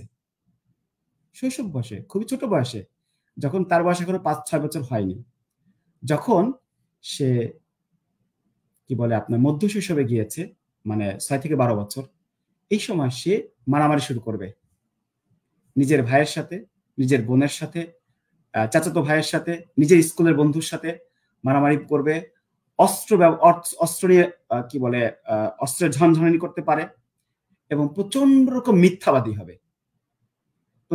মিথ্যাবাদী হবে, এবং সে এত বেশি ধ্বংসাত্মক কাজে নিপতিত, যে কথাগুলো আমি বললাম, যে সে এটা মধ্য শৈশব থেকে শুরু করবে, এবং যখন সে কিশোর অবস্থায় উপনীত হবে তখন সে এমন অবস্থায় পৌঁছাবে যে রাতের বেলায় বাসায় ফিরবে না, এবং সে কি বলে আপনার নেশাগ্রস্ত হয়ে যেতে পারে, মানুষ খুন করতে পারে, রেপ করতে পারে, স্মাগলিং করতে পারে, ড্রাগ অ্যাডিক্টেড হতে পারে। এটা হচ্ছে একেবারে এক্সট্রিম পর্যায়ের যদি পর্যন্ত পৌঁছায়। এবং এই ক্ষেত্রেও আপনার মোটামুটি কারণগুলা আমি যেগুলা বললাম এর আগে মোটামুটি একই, তবে তার সাথে অ্যাডিশনাল কিছু কারণ আছে, যেটা হচ্ছে পরিবেশগত এবং পারিবারিক।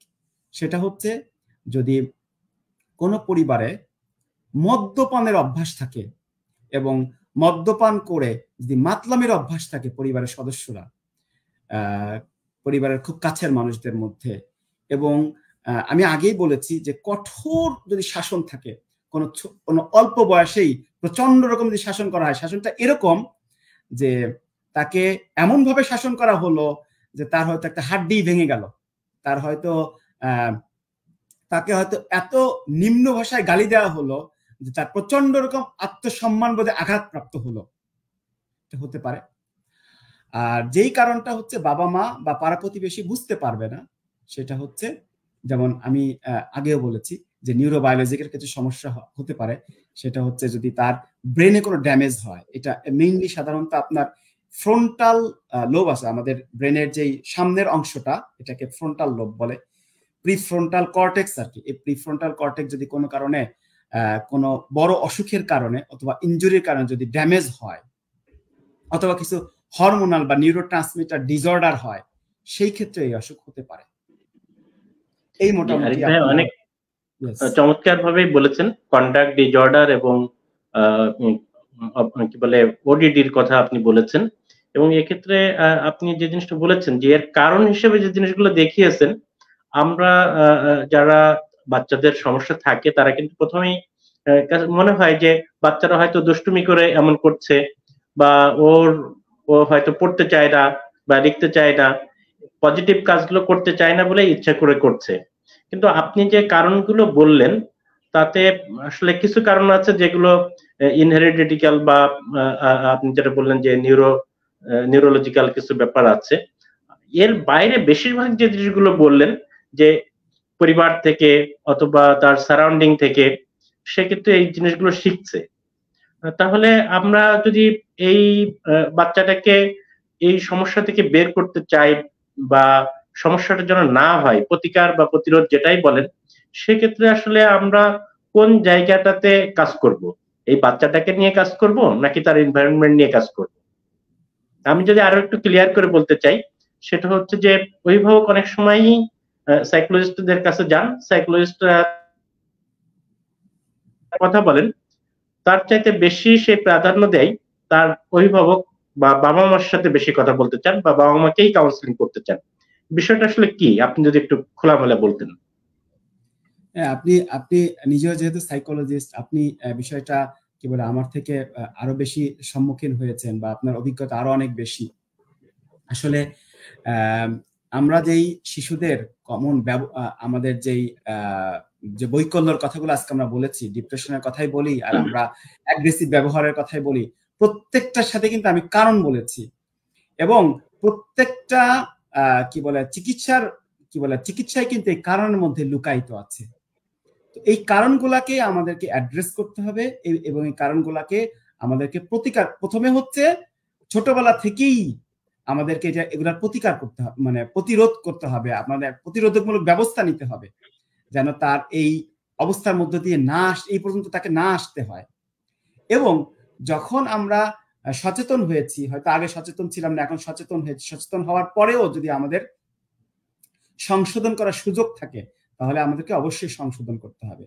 সেগুলোর মধ্যে স্পেসিফিক কিছু কি বলে চিকিৎসা আমি বাবা মার জন্য বলবো, সেটা আসলে খুব ইম্পর্টেন্ট, যেটা আপনি মেনশন করেছেন, যে এটাকে আমরা বলি হচ্ছে প্যারেন্ট ম্যানেজমেন্ট ট্রেনিং। সংক্ষেপে বলি আমরা পিএমটি, বা বাংলায় যদি আমরা বলি পিতামাতা ব্যবস্থাপনা আর কি। পিতামাতাকে ব্যবস্থাপনা করতে হবে। কিরকম? এটা হচ্ছে এমন একটা চিকিৎসা ব্যবস্থা যেটা হচ্ছে পিতামাতারা কি বলে তাদের সন্তানদের আচরণকে পরিবর্তন করতে শেখাবে। বাবা মা সন্তানদেরকে আচরণ পরিবর্তন করা শেখাবে। এটা যেমন কেমন করে শেখাবে? তার যেমন ছোটখাটো ভুলগুলাকে ইগনোর করবে, এবং তার যখন সে বড় রকমের অপরাধের মধ্যে সে চলে যাবে, তখন তাকে প্রথমে বাবা মারা বোঝানোর চেষ্টা করবে, কাউন্সেলিং করবে, এবং তার ছোট ছোট ইমপ্রুভমেন্টে সে প্রচন্ড রকম অ্যাপ্রিসিয়েট করবে যে বাবা তোমার এই সমস্যাটা ছিল, তুমি এখন এই সমস্যাটা আমাদের কথা শুনে এখন আগে মিথ্যা বলতা, এখন তুমি মিথ্যা বলছো না। হয়তো আগে সে দিনে হয়তো 100টা মিথ্যা বলতো, এখন হয়তো 50টা বলে। আপনি যখন আপনার কাছে এটা পরিলক্ষিত হচ্ছে তখন আপনি তাকে উৎসাহিত করবেন যে বাবা তুমি আগের থেকে এখন অনেক ইমপ্রুভ করেছো। তার এই ইতিবাচক আচরণকে আপনি উৎসাহিত করবেন। এবং যখন সে কোনো একটা অন্যায় কাজ করে ফেলবে তখন আপনি তাকে রাগারাগি চিল্লাচিল্লি না করে তাকে আপনি কি করবেন, ছোটখাটো শাস্তির ব্যবস্থা করবেন। ছোটখাটো শাস্তি কেমন? সেই শাস্তিটা কিন্তু আপনি লাঠি দিয়ে শাস্তির কথা বলছি না, বা আপনি উত্তেজিত হয়ে শাস্তি দিবেন না। সেই শাস্তিটা কেমন হবে? তার যে ইউজুয়াল ফ্যাসিলিটিস গুলা সে পরিবার থেকে পায় সেটা আপনি একটু কমিয়ে দিবেন। কিরকম? তাকে হয়তো আপনি স্কুলে যাওয়ার সময় প্রতিদিন 50 টাকা দিতেন তার লাঞ্চ বাবদ, আপনি সেটা কমিয়ে 25 টাকা করে দিবেন, 30 টাকা করে দিবেন।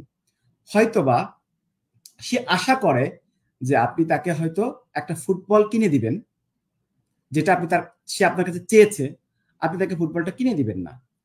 যেমন আপনি তাকে শর্ত দিবেন যে বাবা তুমি যে এই যে খারাপ কাজটা করেছো, এই খারাপ কাজটা তোমাকে বন্ধ করতে হবে। বন্ধ যখন সে করবে তখন আপনি তাকে পুরস্কার দিবেন।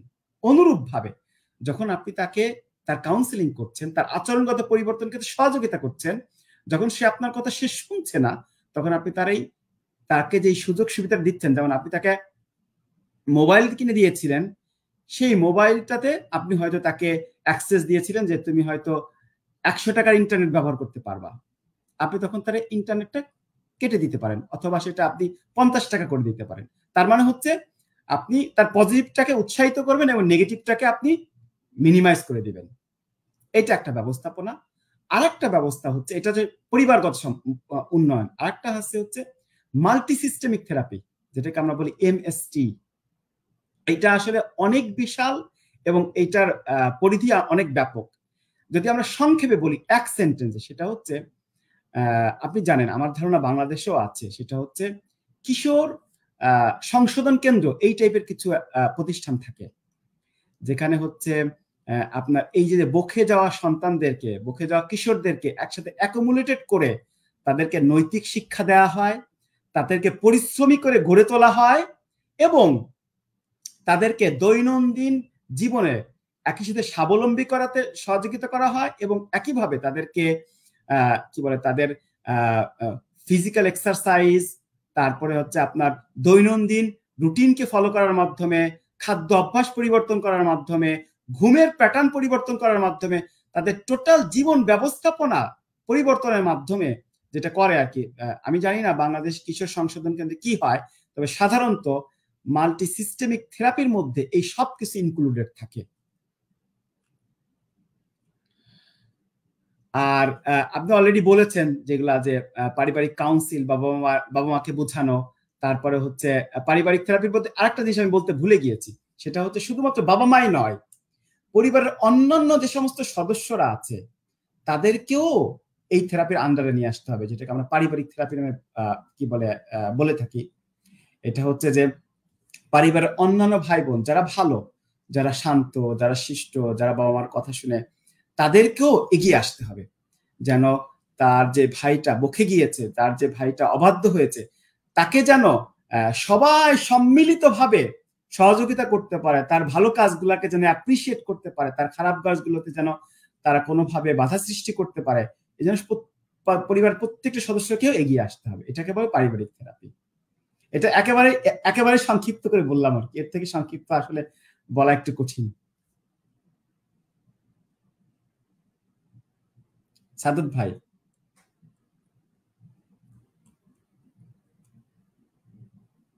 এর ভিতরে কয়েকজন সাইকোলজিস্ট আমাদের সাথে যোগ হয়েছেন। বোতসোয়ানা থেকে শিবলি সাদিক যোগ হয়েছেন। আমাদের সাথে বাংলাদেশে আছে সার্জাম আরবি। আমাদের তো একাডেমি 21 এর চেয়ারম্যান, যিনি সারা দুনিয়া দৌড়িয়ে বেড়াচ্ছেন প্যারেন্টিং নিয়ে এবং শিশুদের বিকাশে যিনি কাজ করে বেড়াচ্ছেন, জিয়া ভাই। সবাইকে ধন্যবাদ জানাচ্ছি। তাদেরকে আমাদের প্রোগ্রামে সরাসরি সাথে নিতে পারলে প্রোগ্রামটা আরো ভালো হতো। সময়টা একেবারেই শেষ পর্যায়ে। সবাইকে আবারও বলছি যে একাডেমি 21 এর উদ্যোগে প্রতি মাসের প্রথম শুক্রবার আমরা নিয়মিতভাবে এই প্রোগ্রামটা করছি, প্রজন্ম সংলাপ উইথ ডক্টর আরিফ, এবং এখানে আমাদের সাথে আলোচনায় অংশগ্রহণ করেন বিশ্ববরেণ্য শিশু স্বাস্থ্য বিশেষজ্ঞ, চিকিৎসা বিজ্ঞানী, শিশু ও জেনেটিক রোগ বিশেষজ্ঞ ডাক্তার আরিফ, যিনি জাপানে অবস্থান করছেন। আমরা এই অনুষ্ঠানটা উপভোগ করছি।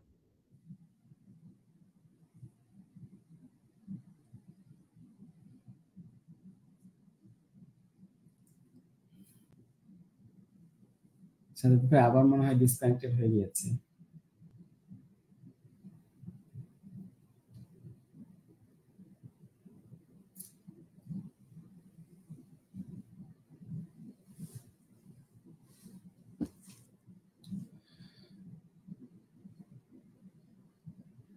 আচ্ছা, আমি কন্টিনিউ করি। আমি কি বলে, যেহেতু আমাদের সময় প্রায় শেষের দিকে, আমি আসলে সর্বশেষ একটা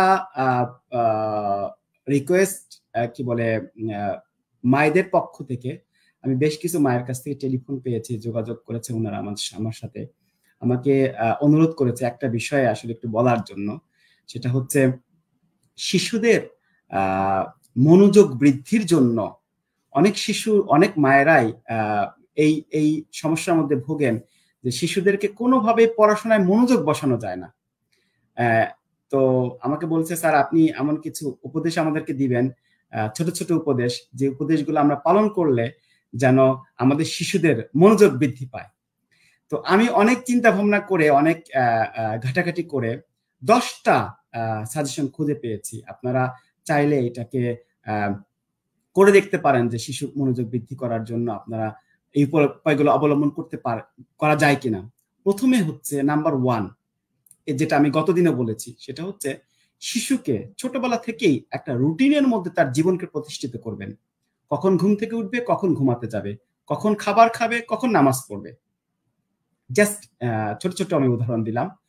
তো তার প্রত্যেকটা দিনকে, ছুটির দিন এবং উইকডে, উইকেন্ড, সব ক্ষেত্রে যেন সে তার এই নিয়মের মধ্যে সে যেন স্ট্রিক্ট থাকে, নাম্বার 1। নাম্বার 2, শিশুর কাজগুলাকে ছোট ছোট করে ভেঙে ভেঙে দিবেন। ধরেন তার একটা হোমওয়ার্ক আছে, যে হোমওয়ার্কটা করতে 1 ঘন্টা লাগবে, তার এই 1 ঘন্টার হোমওয়ার্ককে আপনি 4 ভাগে বা 5 ভাগে ভাগ করে দিবেন এবং এর মাঝখানে আপনি টাইমার ব্যবহার করবেন। এটা হলো 3 নাম্বার। টাইমার ব্যবহার করে দিয়ে আপনি ওই তার কাজগুলাকে ছোট ছোট টুকরা টুকরা করে যেন সে একটা কাজ যেটা 1 ঘন্টায় করার কথা ছিল, সেটা যেন সে 4 বারে বা 5 বারে করতে পারে। 4 নাম্বার হচ্ছে, শিশু যখন পড়াশোনা করতে বসবে বা খুবই সিরিয়াস একটা বিষয় নিয়ে টেবিলে বসবে বা নিচে যেখানেই বসুক না কেন, তার পরিবেশটা যেন শান্ত, শিষ্ট এবং কোন রকম বিভ্রান্তি তৈরি হয়, মানে উচ্চ শব্দ বা খুবই তীক্ষ্ণ লাইট তার মনোযোগকে বিঘ্নিত করতে না পারে, এরকম পরিবেশ তাকে দিবেন পড়াশোনা করার জন্য। 5 নাম্বার, শিশুদের ছোট ছোট অ্যাচিভমেন্টকে সেলিব্রেট করবেন। ছোট্ট একটা কি বলে অর্জনকেও আপনি অনেক বড় করে দেখবেন। বাবা তুমি এত বড় একটা কাজ করে ফেলেছো, তুমি এত সুন্দর করে করেছো। এতে সে কাজের উৎসাহ আরো বেশি পাবে এবং তার মনোযোগ আরো বেশি বাড়বে। 6 নাম্বার হচ্ছে শারীরিক এক্সারসাইজ, খেলাধুলা। এখন আপনি আমাকে হয়তো প্রশ্ন করবেন যে কোন ধরনের খেলাধুলা বাচ্চারা বেশি করবে। আমি 4টা খেলাধুলার কথা বলবো। আমি আসলে ব্যাখ্যা দিতে পারবো না, কারণ হচ্ছে যেহেতু আমাদের 1 ঘন্টা অলরেডি পার হয়ে গিয়েছে। 1 নাম্বার হচ্ছে সুইমিং। সুইমিং কেন? সুইমিং হচ্ছে শিশুদেরকে ফোকাস করতে সহযোগিতা করে এবং তার শরীরকে রিল্যাক্সেশন দেয়। 2 নম্বর হচ্ছে ফুটবল। ফুটবল কেন? ফুটবল হচ্ছে শিশুকে টিম স্পিরিট শেখায়। 3 নম্বর হচ্ছে ব্যাডমিন্টন। ব্যাডমিন্টন হচ্ছে শরীরের প্রচন্ড রকম পরিশ্রমী একটা খেলা এবং প্রচন্ড রকম সোয়েটিং হয় এবং তার সেলফ কনফিডেন্স হতে সহযোগিতা করে। 4 নম্বর হচ্ছে কারাতে। কারাতে বা কোন্দো এই টাইপের খেলা, এটা হচ্ছে তাকে সেলফ ডিফেন্সে সহযোগিতা করবে এবং তার সেলফ কনফিডেন্সে সহযোগিতা করবে। এরপরে আসেন 7 নাম্বার। 7 নাম্বার হচ্ছে এক ধরনের ব্রেথ এক্সারসাইজ আছে যেটাকে বলে আপনার ডায়াফ্রাম ব্রেথিং। আপনার ইউটিউবে সার্চ করবেন ডায়াফ্রামেটিক ব্রেথিং কাকে বলে। আমি জাস্ট একবার দেখাই দিই। 3 থেকে 5 মিনিট, প্রতিবার 3 থেকে 5 মিনিট করবে এবং এটা দিনে 3-4 বার করবে। সেটা হচ্ছে একটা হাত রাখবে বুকে, একটা হাত রাখবে পেটে, গভীরভাবে নিঃশ্বাস নেবে যেন সে ফিল করতে পারে তার হাতে, 2 হাতে যেন যে তার পেটটা এবং বুকটা ফুলে উঠছে বেলুনের মতো।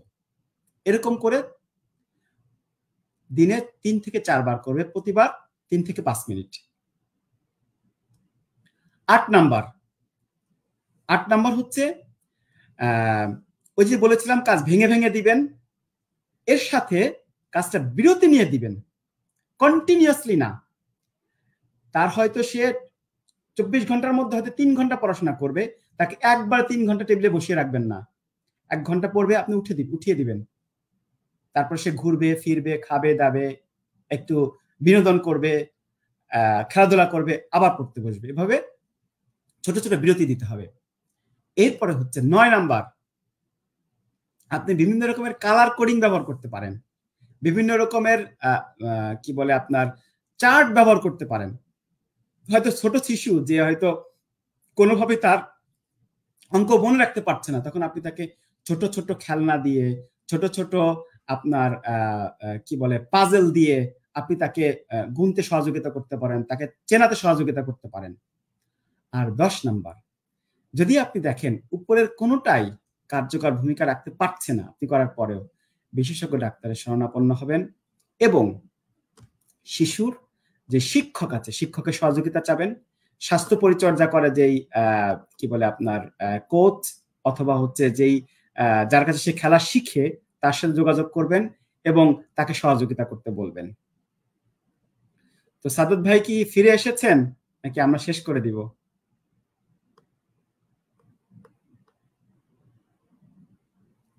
আচ্ছা, সাদত ভাই খুব সম্ভবত শুনতে পাচ্ছেন? হ্যাঁ সাদত ভাই, এখন আমি আপনাকে শুনতে পাচ্ছি। জি, আমি দুঃখিত, আমার আসলে ইন্টারনেট আজকে কয়েকবার ডিসকানেক্ট হয়ে গেছে, তো আমি মোবাইল ডাটা দিয়ে আবার ঢুকলাম। তো আরিফ ভাই, আপনাকে আজকে চমৎকার আলোচনার জন্য ধন্যবাদ জানাচ্ছি। আমাদের অনেক দর্শক যুক্ত হয়েছেন এবং আমরা প্রথম পর্বে দেখেছি আমাদের প্রায় 1.5 লক্ষ ভিউ হয়েছে। তাতে আমরা বুঝতে পারছি আমাদের এই আলোচনা অনেক মানুষের কাজে লাগবে, তারা শুনছে। আজকের এই প্রোগ্রাম লাইভেও কিছু মানুষ ছিলেন, আবার আমরা হয়তো পরবর্তীতে দেখবো যে অনেক মানুষের ভিউ হয়েছে। তো একাডেমি 21 প্রজন্ম সংলাপ উইথ ডক্টর আরিফ, এই অনুষ্ঠানটা প্রতি মাসের প্রথম শুক্রবার রাত বাংলাদেশ সময় রাত 8:30টার সময়, প্রতি মাসের প্রথম শুক্রবার রাত 8:30টার সময় অনুষ্ঠিত হচ্ছে এবং আগামী মাসের অর্থাৎ জুলাই মাসের 5 তারিখ রাত 8:30টায় সবার সাথে দেখা হবে এই প্রত্যাশা করছি। দর্শকদেরকে আমন্ত্রণ জানাচ্ছি সেই পর্বের জন্য। আরিফ ভাইও থাকবেন। আমরা ইনশাআল্লাহ আবারও আরেকটি আলোচনা করব যেটা আমাদের শিশুদের বিকাশের জন্য কাজে লাগবে। আরিফ ভাইকে আবারও ধন্যবাদ জানিয়ে শেষ করছি। আসসালামু আলাইকুম রহমতুল্লাহ। আসসালামু আলাইকুম রহমতুল্লাহি ওয়া বারাকাতুহু। ওয়ালাইকুম আসসালাম।